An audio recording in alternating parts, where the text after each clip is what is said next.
اور اپن سالہ اپنی جان بچا کر عورتوں کے مافک چھپ کر بیٹھا رہا۔ دہائیاں دیتے ہوئے وجے نے اپنا سر عالم دیوانگی میں مسحری کے سرہانے سے مارنا شروع کر دیا۔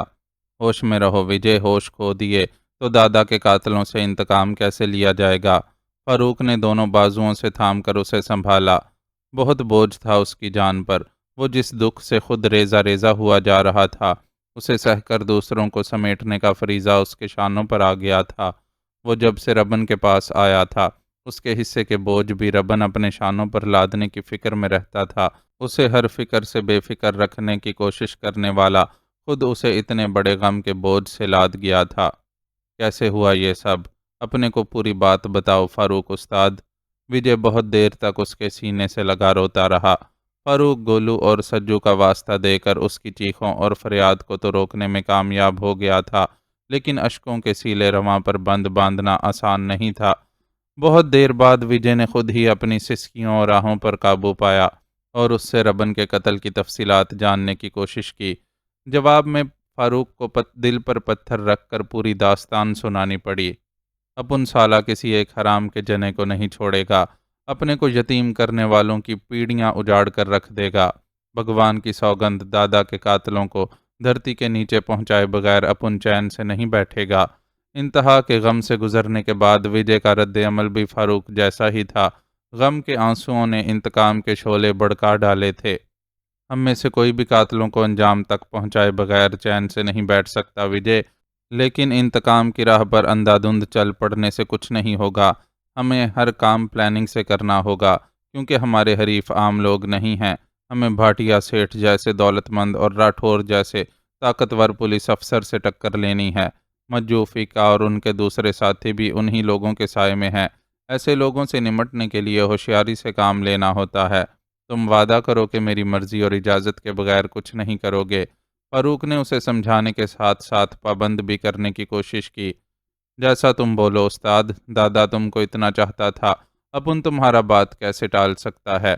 لیکن ایک بات ضرور بولیں گا کہ تمہارے کو ایسے کاموں کا تجربہ نہیں ہے۔ دادا اپنا سارا ہنر تمہارے کو سکھایا تھا، پر تمہارے مجاز کو دیکھتے ہوئے کبھی تم کو ایسا ویسا کوئی کام نہیں لیتا تھا۔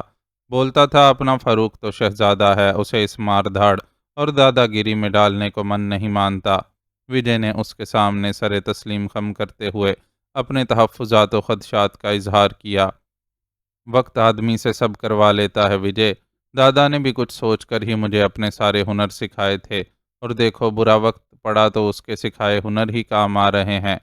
تمہیں یہ جان کر خوشی ہوگی کہ میں نے دادا کے قاتلوں سے انتقام کا سلسلہ شروع کر دیا ہے، اور وہ ٹیکسی ڈرائیور جس نے پولیس کو مخبری کی تھی اب اس دنیا میں نہیں ہے۔ کیتھرائن کے پاس آج کا انگریزی اخبار ہے، تم اس خبر سے سن کر معلوم کر لینا کہ میں نے اس ٹیکسی ڈرائیور کا کیا حال کیا ہے۔ فاروق وجے کو مہیش کے قتل کے بارے میں بتا رہا تھا تو اس کے چہرے کے تاثرات اس قدر بدلے ہوئے تھے کہ وجے کو اس پر کسی اجنبی شخص کا گمان ہوا۔ اپن ضرور وہ خبر سنے گا، پر ابھی آگے کا پروگرام بولو۔ ابھی تو جو کچھ کرنا ہے اپن دونوں ہی کو کرنا ہے۔ پولیس والوں نے چالاکی دکھائی اور دونوں طرف کے اڈوں پر ایک ساتھ دھاوا بول دیا۔ اپن کی بنتی پر غلامو چاچا ادھر کا حال پتہ کرنے گیا تھا۔ واپس آ کر بولا کہ ادھر بھی اڈے کے دروازے پر تالا مار کر پولیس کا آدمی بٹھا دیا ہے، اور رامو استاد سمیت کسی کی کوئی خبر نہیں۔ بھگوان جانے کتنوں کو پکڑ کر لے گئے اور کتنے اپن کی طرح ادھر ادھر چھپے ہوئے ہیں۔ وجے نے پولیس والوں کو ایک زبردست گالی سے نوازتے ہوئے صورتحال بیان کی۔ وہ مار دھاڑ کی دنیا کا آدمی تھا، اس لیے فاروق کی بات اسے جلدی سمجھ آ گئی تھی، اور رونا دھونا چھوڑ کر اب وہ شدت سے اس بات کا خواہاں تھا کہ دادا کے قاتلوں کو ٹھکانے لگانے کے لیے فوری اقدامات کیے جائیں۔ ساتھیوں کے لیے بھی کچھ نہ کچھ ضرور کرنا ہے وجے، لیکن سب سے پہلے دادا کے قاتلوں سے بدلہ لینا ضروری ہے۔ قاتل ہوشیار ہو گئے تو ہمارا کام مشکل ہو جائے گا۔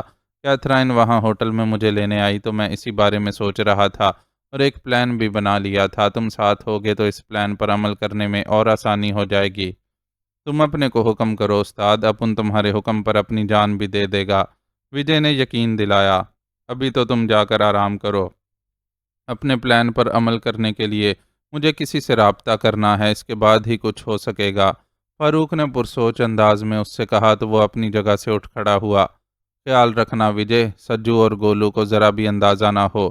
گولو کا تو تم کو پتہ ہے کہ دادا کو کتنا چاہتا ہے، اسے پتہ چلا تو سہ نہیں سکے گا۔ میں نے خود اپنے آپ کو بڑی مشکل سے سنبھالا ہے، اسے کچھ ہو گیا تو اسے کیسے سنبھالوں گا؟ ابھی میرے سر پر سب سے بڑھ کر انتقام کی دھن سوار ہے اور میں نہیں چاہتا کہ میرے اس کام میں کوئی رکاوٹ پیدا ہو۔ فاروق نے جاتے ہوئے وجے کو تنبیہ کی۔ بے فکر رہو استاد، سینے میں من سلگ سلگ کر خاک ہو جائے گا، لیکن اپن ہونٹوں سے ایک آہ نہیں نکالے گا۔ وجے نے پلٹ کر فاروق کو جواب دیا تو دونوں کی نظریں باہم ٹکرائیں۔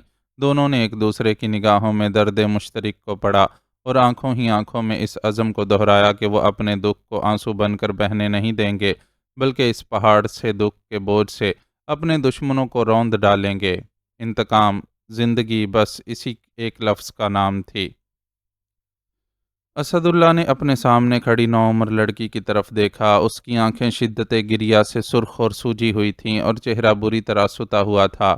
وہ اکا بیگم کی کم عمر نواسی زہرہ تھی، جو حویلی میں ہی خدمت انجام دیتی تھی، لیکن حملے والی رات اپنی نانی کے عالم نزا میں ہونے کی وجہ سے حویلی سے گھر چلی گئی تھی، اور یہی اس کی زندگی بچنے کا بہانہ بن گیا تھا۔ اس چھوٹی سی لڑکی کو حویلی میں مرنے والی خواتین کی شناخت کا بڑا کام انجام دینا پڑا تھا، اور وہ اتنے بڑے کام کے بوجھ سے شل ہو کر رہ گئی تھی۔ اتنے بڑے سانحے کو سن کر انجان لوگوں کی آنکھوں میں بھی آنسو آ گئے تھے، اور اس بیچاری کو ان لاشوں کو دیکھنے اور شناخت کرنے کے عمل سے گزرنا پڑا تھا، جنہیں وہ چند گھنٹوں قبل ہی جیتا جاگتا ہنستا مسکراتا چھوڑ کر گئی تھی۔ اس کی نوعمری کے لیے یہ بوجھ بہت زیادہ تھا، اور اس کی پوری شخصیت سے ظاہر ہو رہا تھا کہ وہ اس بوجھ تلے کتنی بری طرح مجروح ہوئی ہے۔ اس کے پہلو میں ہی اس کی جوان العمر ماں کھڑی تھی، جس کے زہرہ کے علاوہ بھی مزید 5 بچے تھے، اور ان بچوں کی دیکھ بھال اور پرورش میں مصروف ہونے کی وجہ سے ہی اس نے حویلی کی ملازمت اختیار نہیں کی تھی۔ ہمیں اکا بیگم کی رحلت کی خبر سن کر بہت افسوس ہوا۔ مرحومہ نے بہت طویل عرصے تک حویلی میں خدمت انجام دی۔ اگر آج حالات اس نہج پر نہ ہوتے تو اس موقع پر حویلی کی طرف سے ان کی خدمات کا باقاعدہ اظہار اور اعتراف کیا جاتا۔ فی الحال تو ہم زبانی ہی آپ لوگوں سے اظہار افسوس کر سکتے ہیں۔ اسد اللہ ایک نظر میں بہت کچھ دیکھ لینے کے بعد اپنی آنکھیں جھکا چکے تھے، اور ماں بیٹی دونوں سے مخاطب تھے۔ اماں کی تو جانے کی عمر تھی سرکار، ان کی جدائی کا غم اپنی جگہ، پر دل کو یہ تسلی ہے کہ وہ سب خوشیاں غم دیکھ کر اپنی طبعی موت مرے، پر ان کے واسطے دل خون کے آنسو روتا ہے جو جوان اور زندگی سے بھرپور تھے، اور ظالموں نے اچانک ہی ان سے ان کی زندگی چھین لیے۔ حویلی کی عزت دار بیبیاں حویلی کی آبرو پر اپنی جان نثار کر کے ہمارے دلوں میں اور بھی اونچا مقام پا گئیں۔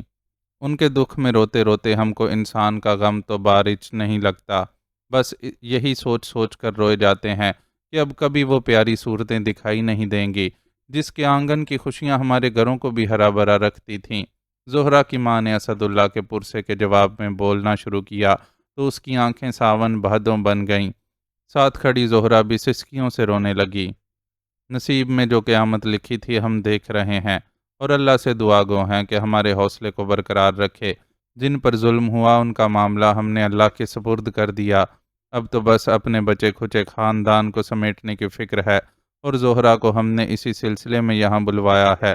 ہمیں اطلاع ملی ہے کہ حویلی کی جملہ خواتین کو ماں ملازموں کے زہرہ نے ہی تدفین سے قبل شناخت کیا تھا۔ ہم تمام مرنے والوں کی قبور پر فاتحہ خوانی کے لیے گئے تھے، اور اپنے ساتھ ایک سوال لے کر واپس آئے ہیں۔ حسیب اللہ کی دختر ماہ نور کی تعلیم کے لیے جولیٹ نامی جو خاتون مقرر تھیں، ان کے بارے میں کوئی شنید نہیں ہے۔ کیا زہرہ اس سلسلے میں ہمیں کچھ بتا سکتی ہے؟ انہوں نے اپنا مدعا بیان کیا۔ ان کی خواہش پر سروت بیگ کے ملازم کے ذریعے ان دونوں ماں بیٹی کو اسی سوال کے جواب کے حصول کے لیے یہاں بلوایا گیا تھا۔ سن رہی ہو بیٹی زہرہ، سرکار کیا پوچھ رہے ہیں؟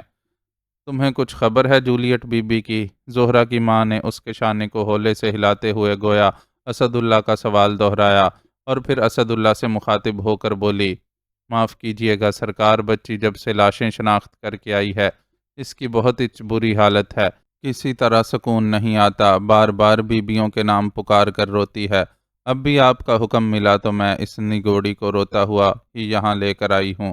زہرا کی طرف سے جواب میں تاخیر پر اس کی ماں نے وضاحت پیش کی۔ ہم سمجھ سکتے ہیں، بہت بڑا بوجھ اٹھایا ہے اس بچی نے اپنے شانوں پر۔ اللہ اس کو جزا اور ہمت دونوں دے اور یہ جلد از جلد اس حادثے کو بھول جائے۔ ہمیں خود اتنی زیادہ بے قراری نہ ہوتی تو ہم اسے زحمت نہ دیتے۔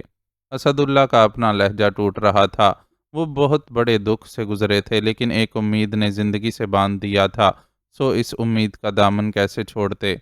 زحمت کا لفظ استعمال کر کے ہمیں گنہگار نہ کریں سرکار، ہم آپ کے غلام ہیں۔ زہرا کی ماں ان کے الفاظ پر تڑپ ہی تو گئی۔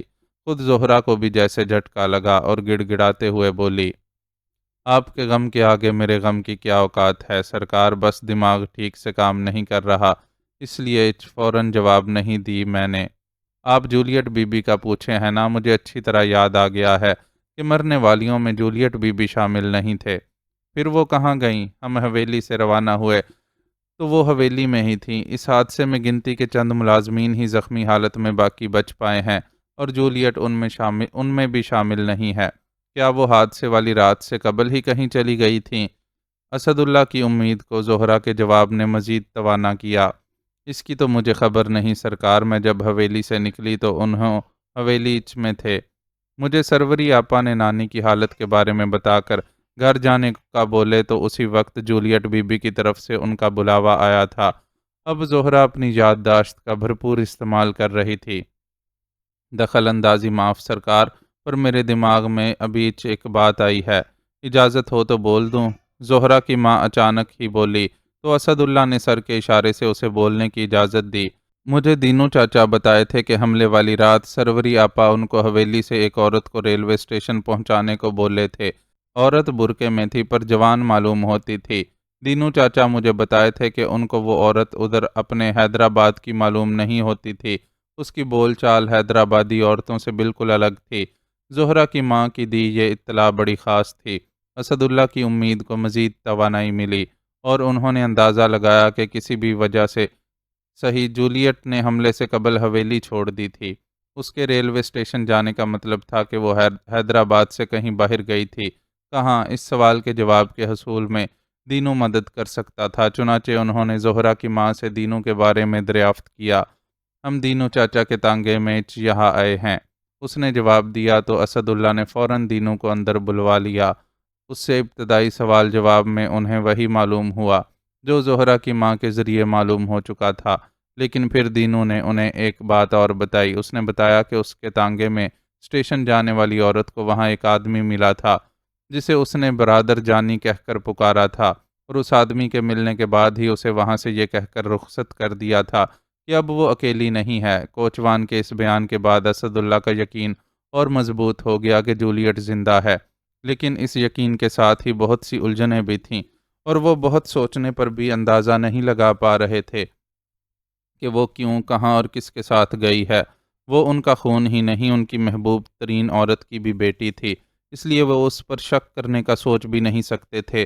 لیکن وہ جن حالات میں اور جس طرح حویلی سے گئی تھی وہ بہت مشکوک تھے، اور ان کے سوا کوئی دوسرا شخص بہت سی کیا سرائیاں کر سکتا تھا۔ اس لیے انہوں نے فیصلہ کیا کہ اس بات کا ذکر وہ کسی سے نہیں کریں گے اور اپنے طور پر دعا کرتے رہیں گے کہ جولیٹ ایک بار پھر ان سے آ ملے۔ آخر وہ پہلے بھی تو انہیں ملی تھی، وہ بھی ایسے وقت جب انہیں اس کے بارے میں کوئی علم ہی نہیں تھا۔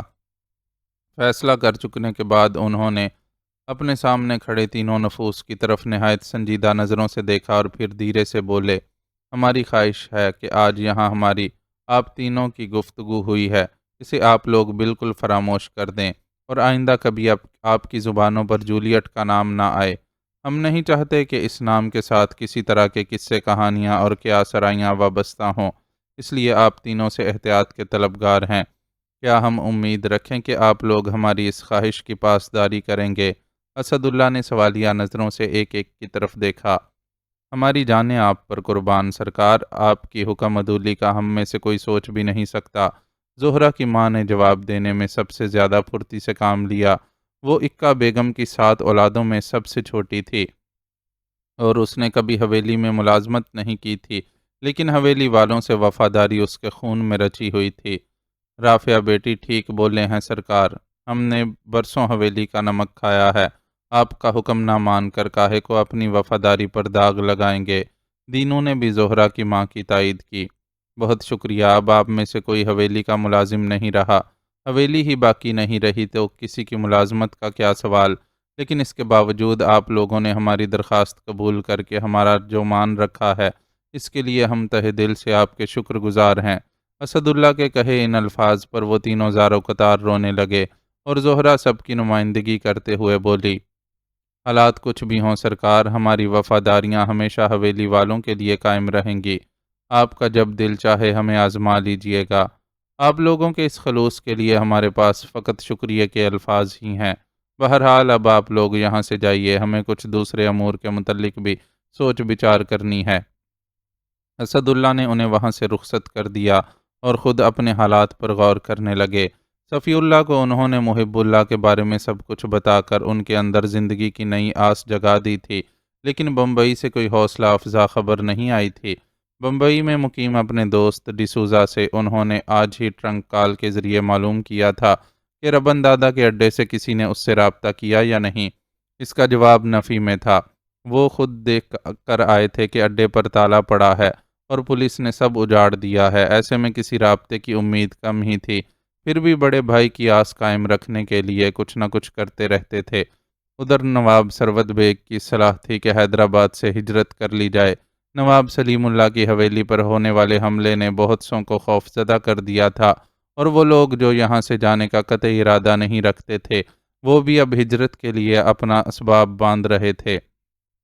نواب ثروت بیگ کا خاندان بھی انہی لوگوں میں شامل تھا۔ اسد اللہ کو بھی ہجرت ہی مناسب لگ رہی تھی، اور وہ اس سلسلے میں صفی اللہ کو بھی تقریباً راضی کر چکے تھے۔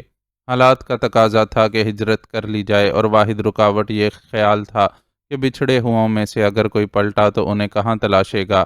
جولیٹ اور محب اللہ یہ دو ہی تو رہ گئے تھے، اور دونوں ہی اپنی مرضی سے وہاں سے گئے تھے۔ محب اللہ کے بارے میں تو پھر بھی اتنا پتا تھا کہ وہ فاروق کے نام سے لندن کے لیے روانہ ہوا ہے، لیکن جولیٹ کا تو کوئی نام و نشان ہی نہیں ملا تھا۔ ڈسوزا کے ذریعے وہ بمبئی میں اس کے پرانے گھر پر بھی معلوم کروا سکتے تھے، لیکن ان کا دل گواہی دے رہا تھا کہ وہ وہاں نہیں گئی ہوگی۔ ان کے پاس واحد حل یہی رہ گیا تھا کہ ان کے وہ احباب جو یہاں سے ہجرت کا ارادہ نہیں رکھتے، انہیں بعد میں اپنے پتے سے آگاہ کر کے انہیں ہدایت کر دیں کہ اگر انہیں کوئی ڈھونڈتا ہوا آئے تو اسے اس پتے سے آگاہ کر دیا جائے۔ زندگی اب امید اور انتظار کا نام ہی تو رہ گئی تھی۔ آج ان کا اپنی حویلی کا چکر لگانے کا بھی ارادہ تھا۔ وہ ابھی تک اس طرف کا رخ کرنے کی ہمت نہیں کر سکے تھے، حالانکہ ثروت بیگ نے کئی بار یاد دہانی کروائی تھی۔ انہوں نے کچھ ملازمین حویلی کی نگرانی پر مامور کر رکھے تھے۔ مرا ہوا ہاتھی بھی سوا لاکھ کا ہوتا ہے کہ مصداق سب جانتے تھے کہ لٹ جانے اور برباد ہو جانے والی حویلی میں ابھی بہت کچھ باقی ہوگا۔ ثروت بیگ چاہتے تھے کہ اسد اللہ ایک بار خود جائزہ لے لیں اور حویلی کی فروخت یا آئندہ کے لیے کلیم وغیرہ سے متعلق کوئی حتمی فیصلہ کر لیں تو ہجرت کے پروگرام پر بھی عمل درآمد شروع کیا جائے۔ ابھی راستے کھلے تھے اور کسی محفوظ ذریعے سے محفوظ مقام تک پہنچا جا سکتا تھا۔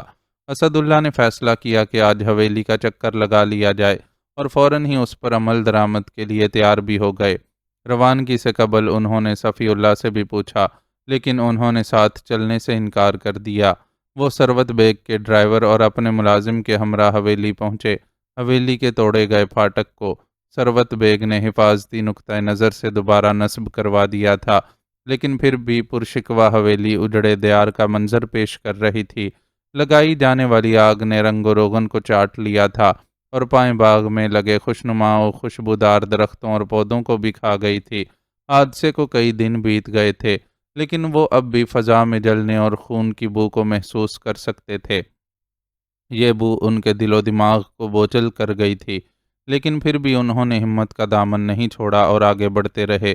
کئی کمروں کے دروازے ٹوٹے ہوئے تھے، کافی ساز و سامان بھی تباہ و برباد ہو گیا، لیکن ثروت بیگ نے بچ جانے والے سامان کو اپنے ملازمین سے درست حالت میں موجود کمروں میں رکھوا کر ان کے دروازے مقفل کروا دیے۔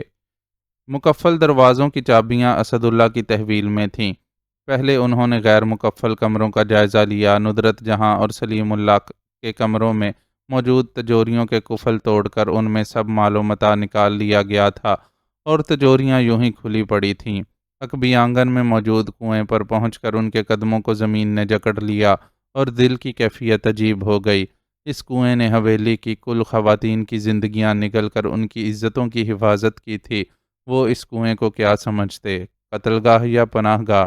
شاید یہ پناہ گاہ ہی تھی کہ جان دینے والی بیویوں نے خود اس کی عمیق گہرائیوں کو اپنے لیے منتخب کیا تھا۔ وہ بہت دل گرفتہ سے اس جگہ سے ہٹے اور مقفل دروازے کو کھولنا شروع کیا۔ ان کمروں میں سے ایک حسیب اللہ کی خوابگاہ تھی، جہاں بستر کے سرہانے کی میز پر حسیب اللہ اور اس کی بیوی بچی کی تصویر اب بھی فریم میں جڑی رکھی ہوئی تھی۔ تصویر نے ان کے ہونٹوں کی مسکراہٹ اور آنکھوں کی چمک کو محفوظ کر لیا تھا، لیکن زندگیاں تو جا چکی تھیں۔ انہوں نے فریم سمیت اس تصویر کو اٹھا کر اپنے سینے سے لگا لیا اور کمرے سے باہر نکل گئے۔ 2-3 مقفل کمروں کو انہوں نے کھول کر دیکھنے کے بعد باہر ہی سے جائزہ لے کر بند کر دیا۔ یہ کمرے اٹاٹ سامان سے بھرے ہوئے تھے۔ حویلی کا بچ جانے والا قیمتی فرنیچر اور آرائشی اشیاء اپنے مالکان کے جانے کے بعد بے حیثیت ہو گیا تھا اور انہیں ان چیزوں سے کوئی دلچسپی نہیں رہی تھی۔ بچ جانے والے کمروں میں خود ان کی خوابگاہ بھی شامل تھی اور حیرت انگیز طور پر اس طرح محفوظ رہی تھی جیسے حویلی کا حصہ ہی نہ رہی ہو۔ اس وسیع خوابگاہ میں بھی کچھ ساز و سامان رکھوایا گیا تھا، لیکن ایسی صورتحال نہیں تھی کہ چلنا پھرنا دوبر ہو جائے۔ ہاں، گرد و غبار ضرور جمع ہو گیا تھا، لیکن حالات ایسے نہیں تھے کہ ماضی کی نازک مزاجی کا مظاہرہ کیا جائے۔ وہ اپنے کمرے کا جائزہ لینے لگے۔ ایک امید سی تھی کہ شاید یہاں موجود رقم وغیرہ محفوظ ہو۔ ثروت بیگ کی وضع داری و مدارت اپنی جگہ، لیکن بالکل تہی دامہ ان پر بوجھ بنے رہنا خود ان کی طبیعت کے لیے بھی بوجھ تھا۔ انہوں نے جائزہ لیا تو ان کی امید بھر آئی، ساتھ ہی وہ زیورات بھی مل گئے جو انہوں نے جولیٹ کے حوالے کر دیے تھے۔ ان زیورات کو دیکھ کر جہاں انہیں حیرت ہوئی، وہیں ایک ثبوت اور مل گیا کہ جولیٹ حادثے سے قبل خود زیورات یہاں رکھ کر حویلی سے چلی گئی تھی۔ زیورات کی موجودگی نے اس کے کردار کی شفافیت کا بھی ثبوت دیا کہ کم از کم وہ کسی لالچ یا بے ایمانی کی وجہ سے یہاں سے نہیں گئی تھی۔ پھر جانے کی کیا وجہ تھی؟ اس سوال کا جواب یقیناً اسی کے پاس تھا، اور وہ امید اور دعا ہی کر سکتے تھے کہ وہ دوبارہ ان سے آن ملے۔ رقم اور زیورات کے تھیلے کو لے کر وہ کمرے سے نکلنے لگے تھے کہ گرد آلود فرش پر پڑا ایک لفافہ ان کی نظروں میں آ گیا۔ ان کی خوابگاہ کی کھڑکی کا ایک شیشہ ٹوٹ گیا تھا۔ اس ٹوٹے ہوئے شیشے سے کمرے میں گرد و غبار اندر آتا رہا تھا۔ یہ لفافہ بھی شاید لکھنے کی میز پر تھا جو ہوا سے نیچے گر گیا تھا۔ انہوں نے جھک کر گرد آلود لفافے کو اٹھایا تو انہیں اس میں سے ایک مخصوص مہک آتی ہوئی محسوس ہوئی۔ ایک بے حد چاہنے والے باپ کی حیثیت سے وہ اس مہک کو شناخت کر سکتے تھے۔ انہوں نے بےتابی سے لفافہ کھولا۔ بغیر لائن کے سادہ سفید کاغذ پر بے حد خوبصورت لکھائی میں بزبان انگریزی ایک مختصر تحریر درج تھی۔ انہوں نے پڑھنا شروع کیا۔ لکھا تھا: بے حد محترم و معزز والد صاحب، السلام علیکم۔ آپ کو جب یہ خط ملے گا میں یہاں سے جا چکی ہوں گی۔ کیوں؟ اس کی وجہ شاید آپ کے علم میں آ جائے اور آپ میری مجبوری کو سمجھ سکیں۔ میں آپ کی دل آزاری کے لیے آپ سے معذرت خواہ ہوں، اور ساتھ ہی یہاں سے اپنی روانگی کو ممکن بنانے والی ہستی کے لیے بھی معافی کی طلبگار ہوں۔ امید ہے آپ میرے تھوڑے کہے کو کافی سمجھیں گے۔ بس میں آپ کو یہ بتانا چاہتی ہوں کہ آپ سے جدا ہوتے ہوئے میرا دل بہت رنجیدہ ہے، لیکن پھر بھی خوش ہوں کہ میرا دامن آپ کی محبت اور شفقت کے پھولوں سے بھرا ہوا ہے، اور اس قیمتی خزانے کے ہوتے ہوئے مجھے کسی مادی دولت کی ضرورت نہیں ہے۔ آپ نے جو کچھ مجھے عنایت کیا تھا اسے میں یہیں چھوڑ کر جا رہی ہوں، اور میرے پاس موم کی نشانی کے طور پر بس وہی لاکٹ ہے جسے میں اپنے ساتھ لائی تھی۔ میرے لیے دعا کیجیے گا۔ فقط آپ کی بدنصیب بیٹی جولیٹ اسد اللہ۔ جولیٹ کے نام کے ساتھ اپنا نام لکھا دیکھ کر جہاں ان کا دل خوش ہوا تھا، وہیں وہ اس کے خود کے لیے بدنصیب کا لفظ استعمال کرنے پر تڑپ گئے تھے۔ پتہ نہیں اس پر کیا گزری تھی کہ وہ خود کو بدنصیب قرار دینے پر مجبور ہو گئی تھی اور یوں اچانک آنن فانن حویلی چھوڑ گئی تھی۔ انہوں نے حسیب اللہ کی تصویر کی طرح جولیٹ کے خط کو بھی اپنے سینے سے لگایا اور بوجھل قدموں سے باہر کا رخ کیا۔ ان کی ہدایت پر ڈرائیور کے ساتھ ہی باہر رک جانے والا وفادار ملازم شمس انہیں دیکھ کر تیزی سے دوڑ آیا۔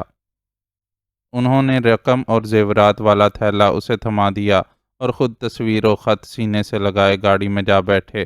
ان کا اشارہ پا کر ڈرائیور نے موٹر گاڑی کو سٹارٹ کر کے آگے بڑھایا تو انہوں نے حویلی کی عمارت پر حسرت زدہ الوداعی نظر ڈالی اور اس وقت تک دیکھتے رہے جب تک عمارت ان کی نظروں سے اوجھل نہیں ہو گئی۔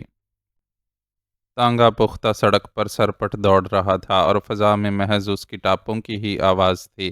ہمیشہ جاگنے والا پر رونق بمبئی بہت حیران، ٹھٹکا ہوا اور متوحش محسوس ہوتا تھا۔ ہندوستان کا سیاسی بونچال بمبئی کے چہرے سے نمایاں تھا۔ تانگے میں کوچوان سمیت کل 3 نفوس سوار تھے۔ پچھلی نشست پر موجود جوڑے نے مکمل خاموشی اختیار کر رکھی تھی اور لگتا تھا کہ ہر فرد اپنی اپنی جگہ کسی گہری سوچ میں گم ہے۔ عورت نے گلابی رنگ کی اولی کی ساڑی زیب تن کر رکھی تھی اور پلو کا گھونگھٹ نکال رکھا تھا۔ اس کے باوجود اس کے ہاتھ پیروں اور سراپا کی نزاکت و رنگت سے ظاہر تھا کہ وہ ایک بہت خوبصورت عورت ہے۔ اس کے ساتھ بیٹھے شخص نے معمولی کپڑے کا سفید کرتا پاجامہ پہن رکھا تھا اور شانے پر سیاہ حاشیے والی سفید چادر لی ہوئی تھی۔ قد و قامت کا وہ بھی اچھا تھا، لیکن اس کی گہری سانولی رنگت اور بڑی بڑی مونچھوں نے اسے خاصا خوفناک بنا دیا تھا اور یوں لگتا تھا کہ پری کے پہلو میں کوئی دیو بیٹھا ہو۔ بس فرق یہ تھا کہ اس دیو کے سر پر سینگوں کی بجائے 2 پلی کی ٹوپی تھی اور اس ٹوپی سے بالوں کی تیل لگی لٹیں باہر نکل کر ماتھے پر چاند کی صورت براجمان عجب بہار دکھا رہی تھیں۔ منہ میں دبے پان کے بیڑے نے ہونٹوں کو سرخی عطا کر دی تھی اور لگتا تھا دیو صاحب ابھی کسی کا خون پی کر آ رہے ہیں۔ تانگا بمبئی کے پوش علاقے میں داخل ہوا تو کوچوان سمیت تانگے میں سوار 3 نفوس چوکنے سے ہو گئے۔ چند منٹوں میں تانگا ایک عالیشان کوٹھی کے پھاٹک پر جا رکا۔ کون ہے؟ فوراً ہی پھاٹک پر موجود چوکیدار نے کڑے لہجے میں دریافت کیا اور ساتھ ہی سواریوں کو دیکھنے کے لیے ان پر ٹارچ کی روشنی ڈالی۔ ہم چاند بانو ہیں، ہمارے ساتھ ہمارا ایک سازندہ بھی ہے، ہم سیٹھ صاحب سے ملاقات کے لیے آئے ہیں۔ عورت نے گھونگھٹ کے اندر سے اپنی مترنم آواز میں جواب دیا، ملاقات کے لیے؟ اور اس سمے؟ سیٹھ جی اتنی رات کو کسی سے نہیں ملتے۔ چوکیدار کا کرخت لہجہ خود بخود ہی نرم ہو گیا اور اس نے اطلاع فراہم کی، سیٹھ صاحب جانتے ہیں کہ ہماری طرف کا دن رات کو ہی چڑھتا ہے، تم جا کر انہیں اطلاع دے دو کہ زمرد بائی کے کوٹھے سے چاند بانو ملاقات کے لیے آئی ہے۔ وہ خود ہی فیصلہ کر لیں گے کہ ہماری آمد کا سمے مناسب ہے یا نامناسب۔ چاند بانو کے لہجے کی چاشنی کچھ اور بھی بڑھ گئی۔ چوکیدار کے لیے کیسے ممکن تھا کہ وہ اب بھی اس کی آمد کی اطلاع اندر نہ پہنچاتا؟ تھوڑی ہی دیر میں حسب توقع اندر سے بلاوا آ گیا۔ کوچوان تانگا ایک طرف کر کے باہر ہی رکا رہا اور چاند بانو اپنے سازندے کے ساتھ اندر کی طرف بڑھ گئی اور ایک دوسرے ملازم نے ایک کمرے تک ان کی رہنمائی کی اور باہر رک کر دھیمی آواز میں بولا، سیٹھ جی کی طبیعت ٹھیک نہیں ہے اور ڈاکٹر نے آرام کا بولا ہے، اس لیے آپ لوگ زیادہ دیر اندر مت ٹھہریے گا۔ فکر مت کرو، ہمیں خود بھی سیٹھ صاحب کی صحت کا بہت خیال ہے، چاند بانو نے اسے جواب دیا اور اپنے ساتھی کے ہمراہ دستک دے کر کمرے میں داخل ہو گئی۔ وسیع و ریز بستر پر بھاٹیا کا مختصر وجود عجیب سا لگ رہا تھا۔ وہ ایک گاؤ تکیے کے سہارے نیم دراز دروازے کی طرف دیکھ رہا تھا۔ چاند بانو نے اپنا گھونگھٹ پیچھے سرکایا، ماتھے تک ہاتھ لے جا کر سیٹھ کو آداب کیا۔ کہو کیسے آئی ہو؟ بھاٹیا نے روکھے لہجے میں اس سے پوچھا۔ آپ سے اپنی حالت کہنے آئے ہیں سرکار۔ جس کوٹھے پر لوگ قطاریں باندھے حاضری کی اجازت کے منتظر رہا کرتے تھے، وہاں اب الو بول رہے ہیں۔ ہمارے داغدار حسن کا کوئی طلبگار نہیں رہا اور فاقوں کی نوبت آنے کو ہے، اس لیے ہم نے بہتر سمجھا کہ آپ جیسے قدردان کے دروازے پر دستک دے کر اپنی قسمت کو آزمائیں۔ چاند بانو طے شدہ مکالمے ادا کر رہی تھی۔ اب ان سے زیادہ تو وہ اڈے کا لونڈا تیرا قدردان تھا، سنتے تھے تو بھی اس کے عشق میں سارے سنسار کو ٹھوکر میں رکھتی تھی، پھر اس کے پاس کیوں نہیں گئی؟ وہ صورت سے بیمار دکھائی دیتا تھا اور آواز میں بھی نکاہت تھی، اس کے باوجود لہجے کی نفرت و حقارت اپنی جگہ نمایاں ہو رہی تھی۔ کم ظرفوں کو آئینہ دکھانے کے لیے یہاں آنا بہت ضروری تھا۔ سیٹھ کی تحقیر و نفرت کا زہر آلود لہجے میں جواب دینے والا وہ شخص تھا جسے سیٹھ نے ابھی تک ایک معمولی سا سازندہ جان کر نظر انداز کر رکھا تھا۔ وہ بولا تو سیٹھ اس کی آواز سن کر چونک گیا اور سراسیمگی کے عالم میں سرہانے رکھی گھنٹی کا بٹن دبانے کی کوشش کی، لیکن مقابل اس سے 1000 گنا زیادہ پھرتیلا تھا وہ اڑتا ہوا سیٹھ تک پہنچا اور اس کے ہاتھ کو اپنی آہنی گرفت میں لیتے ہوئے بولا، یہاں اب تمہاری مدد کے لیے کوئی نہیں آئے گا۔ اپنا حساب بے باک کیے بغیر میں کسی اور کو تو کیا، موت کے فرشتے کو بھی یہاں نہیں آنے دوں گا۔ حساب تو اپنا بنتا ہے تمہاری طرف، تم میری بیٹی کا مرڈر کر کے بھاگ گئے اور حساب بھی مجھ سے مانگتے ہو۔ سیٹھ جوش غضب سے کانپ رہا تھا۔ تمہاری بیٹی کو میں نے قتل نہیں کیا تھا، اس نے خودکشی کی تھی، لیکن تم ان لوگوں میں شامل ہو جن پر ربن کے قتل کی ذمہ داری عائد ہوتی ہے، اور میں عہد کر چکا ہوں کہ اس کا کوئی قاتل اس روئے زمین پر زندہ نہیں رہ سکے گا۔ سازندے کے روپ میں موجود فاروق نے خوفناک لہجے میں اسے آگاہ کیا۔ چاند بانو اس عرصے میں کمرے کا دروازہ اندر سے بند کر کے خود ایک طرف کھڑی ہو گئی تھی۔ فاروق نے بھاٹیا کی کوٹھی میں داخلے کے لیے اس کی مدد مانگی تھی اور اس کے انکار کرنے کا سوال ہی پیدا نہیں ہوتا تھا۔ وہ کیتھرائن کے ذریعے ملنے والے پیغام پر دوڑی چلی آئی تھی۔ فاروق کیا کر رہا ہے اور اس کے کیا نتائج نکلیں گے، اس سے بڑھ کر اس کے لیے اس بات کی اہمیت تھی کہ فاروق اس سے کیا چاہتا ہے، اور اس کی خواہش پر وہ منوعن سب کرتی چلی گئی تھی۔ اس نے سازندے کے روپ میں فاروق کی بھاٹیا سیٹھ تک رسائی کو آسان بنا دیا تھا، جبکہ باہر تانگے میں کوچوان کے روپ میں وجے موجود تھا، جو ناگزیر حالات میں ہی حرکت میں آتا۔ تم جھوٹ بولتے ہو، میری بیٹی کو سوسائیڈ کرنے کی کوئی ضرورت نہیں تھی۔ وہ بھاٹیا سیٹھ کی بیٹی تھی اور اس کے اشارے پر دنیا کی ہر چیز اسے مل سکتی تھی۔ وہ کس کارن سوسائیڈ کرتی؟ بھاٹیا نے نخوت سے اس کی بات مسترد کی۔ بھاٹیا کی بیٹی ہونے کا زوم ہی تو اسے لے ڈوبا۔ تم نے اس کی گٹی میں ڈالا ہوگا کہ دولت سے دنیا کی ہر چیز حاصل کی جا سکتی ہے، اس لیے جب وہ اپنی دولت سے مجھے خریدنے میں ناکام ہو گئی تو برداشت نہیں کر سکی۔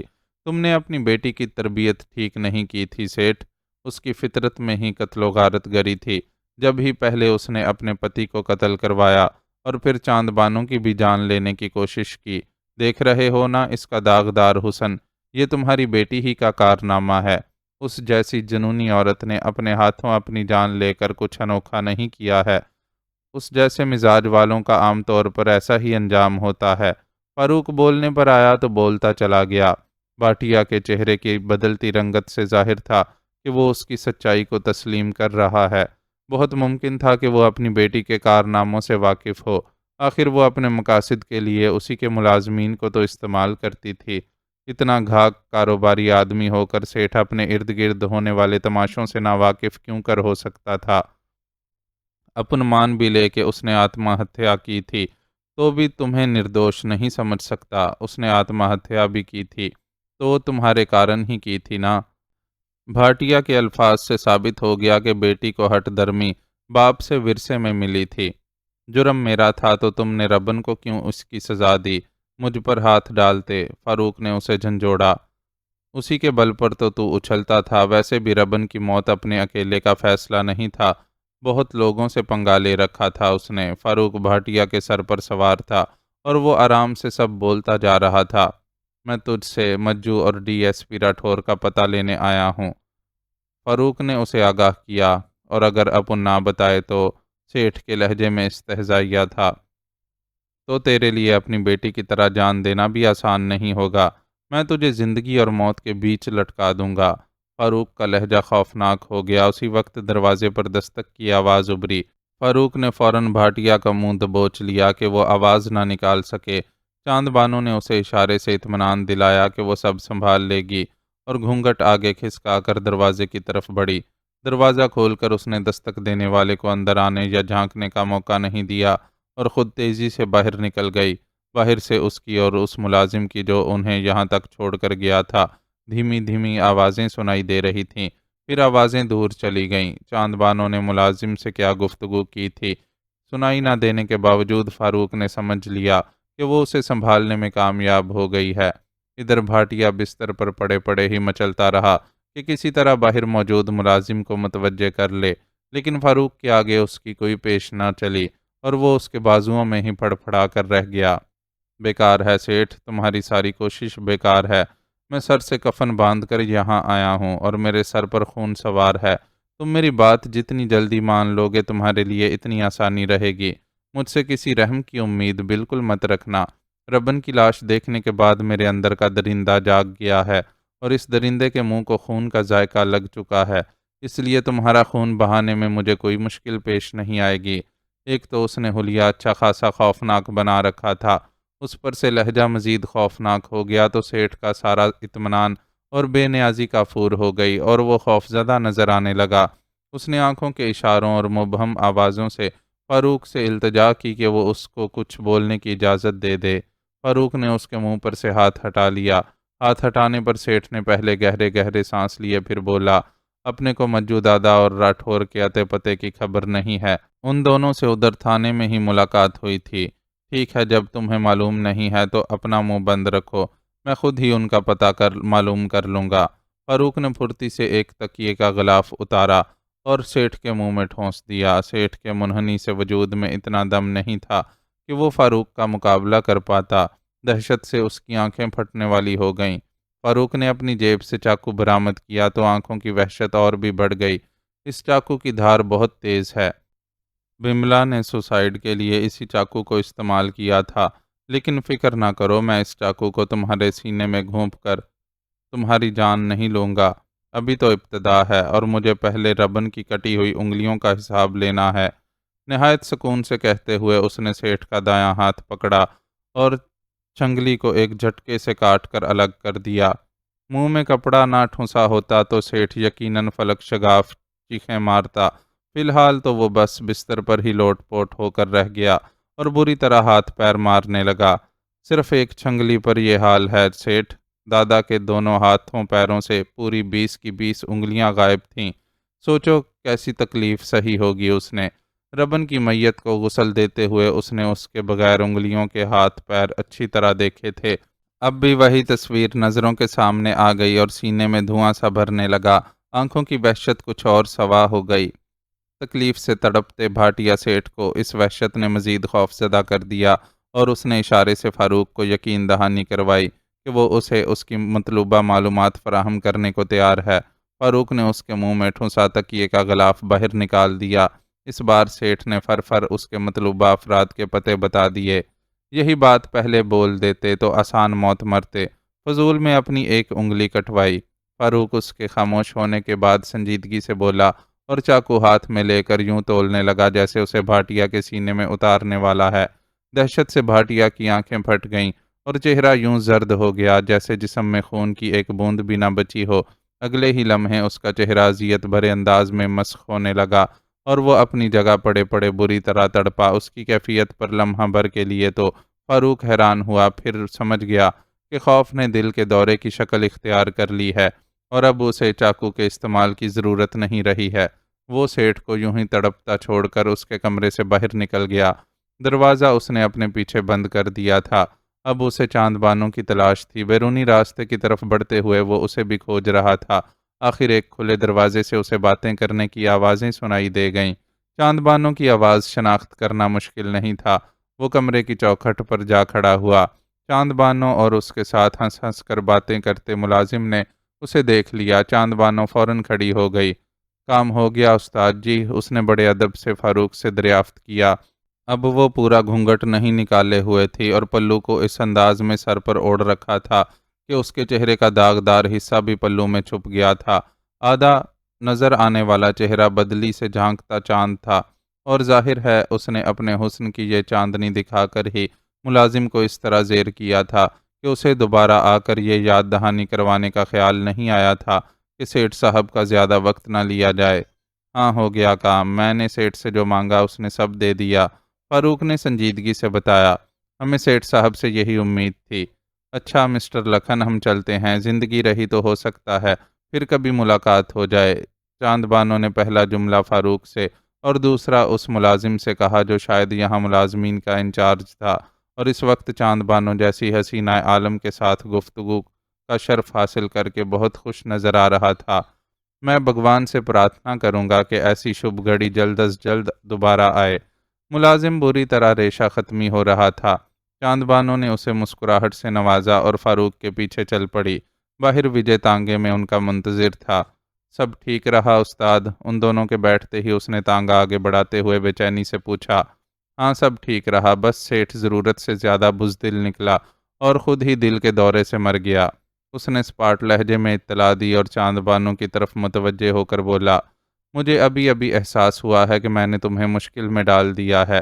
سیٹھ کے ملازمین اس کی لاش ملنے کے بعد پولیس کو یہ ضرور بتائیں گے کہ رات کو تم نے کسی آدمی کے ساتھ اس سے ملاقات کی تھی۔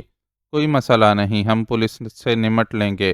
یوں بھی سیٹھ دل کے دورے سے مرا ہے، تو اتنی فکر کی کیا ضرورت ہے؟ چاند بانو نے بے نیازی کا مظاہرہ کیا۔ میں نے سیٹھ کی چھنگلی کاٹ ڈالی تھی، جس سے خاصا خون نکل کر بستر پر پھیل گیا تھا۔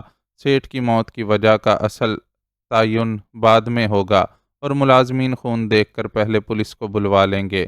فاروق نے اسے مکمل صورتحال سے آگاہ کیا۔